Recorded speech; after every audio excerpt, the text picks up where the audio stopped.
Good evening friends, હું doctor Dhaval Gupta from the mission gastro hospital. દિવાળીનો તહેવાર નજીક આવી રહ્યો છે અને આપણે બધા જાણીએ છીએ કે દિવાળી એટલે મીઠાઈઓનો તહેવાર, બહાર ફરવા જવાનો તહેવાર, સારું સારું ખાવાનો અને સારા સારા કપડાનો તહેવાર.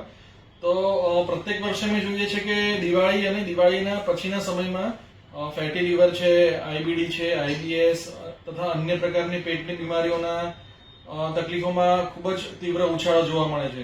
તો એઝ અ ગેસ્ટ્રોએન્ટરોલોજિસ્ટ હું ફેટી લીવર, આઈબીડી, આઈબીએસ, ઈઆરડી એટલે કે એસિડિટી, ગેસ વગેરેના પેશન્ટોને ખાસ સલાહ આપવા માંગીશ કે ખોરાકમાં શું ધ્યાન રાખવું. મીઠાઈઓમાં ખાસ કરીને જોવાનું કે લો કેલરી મીઠાઈનો યુઝ કરો. તમે ફ્રૂટ બેઝ મીઠાઈ અથવા તો ડ્રાય ફ્રૂટ ને પણ યુઝ કરી શકો. તમે એકબીજાને ગિફ્ટ પેકમાં ડ્રાય ફ્રૂટ્સ વગેરેને આપી શકો.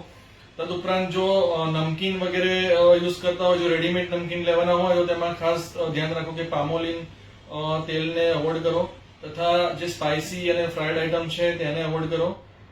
તમે નમકીન્સમાં પ્રોટીન બેઝ નમકીન એટલે કે સોયાબીન છે કે અમુક દાળ છે, મૂંગ દાળ, ચણા દાળ, તે બધાનો વધારે યુઝ કરી શકો. That will be beneficial to the health.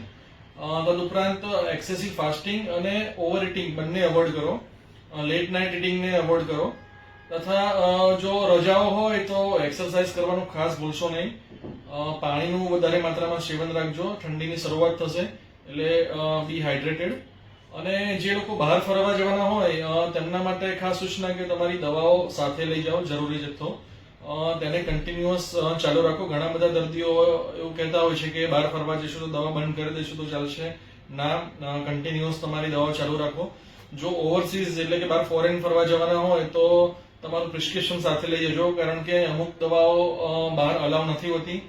તો તેના માટે પ્રિસ્ક્રિપ્શન હોવું જરૂરી છે. તો તમારા ડોક્ટર પાસે ખાસ લખાવી લેજો. આલ્કોહોલ, જે ગુજરાત બહાર જાઓ એટલે આલ્કોહોલ લેવો જરૂરી નથી. એટલે જે ફેટી લીવરના દર્દીઓ છે કે આલ્કોહોલિક લીવર ડિઝીઝ, સ્વાદુપિંડની તકલીફના દર્દીઓ છે, એ લોકોએ ખાસ યાદ રાખવું કે આલ્કોહોલનું સેવન ના કરે. So I would like to say everyone ke stay healthy, stay happy and wishing you happy Diwali in advance. Thank you.